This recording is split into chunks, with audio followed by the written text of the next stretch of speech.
नमस्कार. बुलेटिन 13वर अतिशय महत्त्वाची बातमी पाहत आहोत. आता बातमी आहे मनोज जरांगे पाटला संदर्भातली. मनोज जरांगे हे त्यांच्या संस्कृतीप्रमाणे बोलतात. मंत्री छगन भुजबळ यांचा जरांगे पाटलांवर टोला. राज्याचे अन्न व नागरी पुरवठा मंत्री छगन भुजबळ हे अचानक येवला दौऱ्यावर 25 डिसेंबर रोजी आले होते. पत्रकार व कार्यकर्त्यांना देखील याबाबत गोपनीयता पाळण्यात आली होती.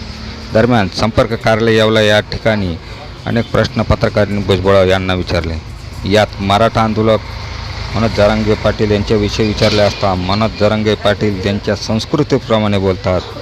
यासह मिश्किल भाषेत बोलताना मेरी क्या छवी, मैं तो गरीब आदमी हूँ असं म्हणत माझी प्रतिमा कोण खराब करीत आहे, मनोज जरांगे मागे कोण आहे हे तुम्ही पत्रकारितेद्वारे शोध घ्या, असा उलट प्रश्न मंत्री छगन भुजबळ यांनी पत्रकारांना केला. दरम्यान बरवास फाटा येथे 4 मराठा आंदोलकांनी मला काळे झेंडे दाखवले म्हणजे विरोध होत नाही, तर 4 लाख मतदारांचे काम करण्याची मी येवल्यात आलो आहे, अशी माहिती मंत्री छगन भुजबळ यांनी पत्रकार परिषदेमध्ये दिली.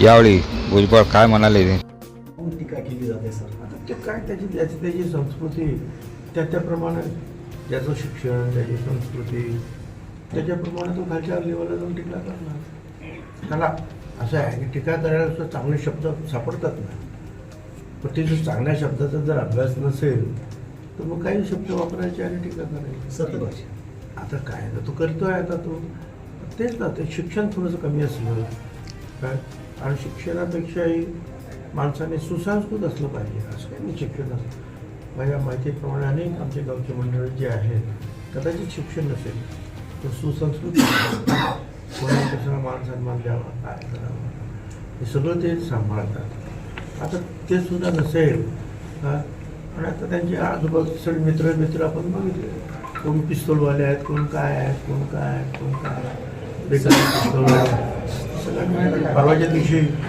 बातमी आली होती 200 बेकायदा पिस्तुलांची जे आयात त्या जालनामध्ये झालेली आहे.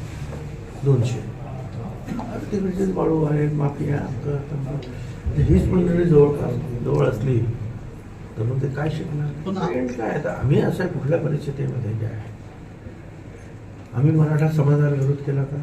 नाही. मराठा आरक्षणाला विरोध केला का? नाही. मराठा आरक्षण द्या, वेगळं द्या,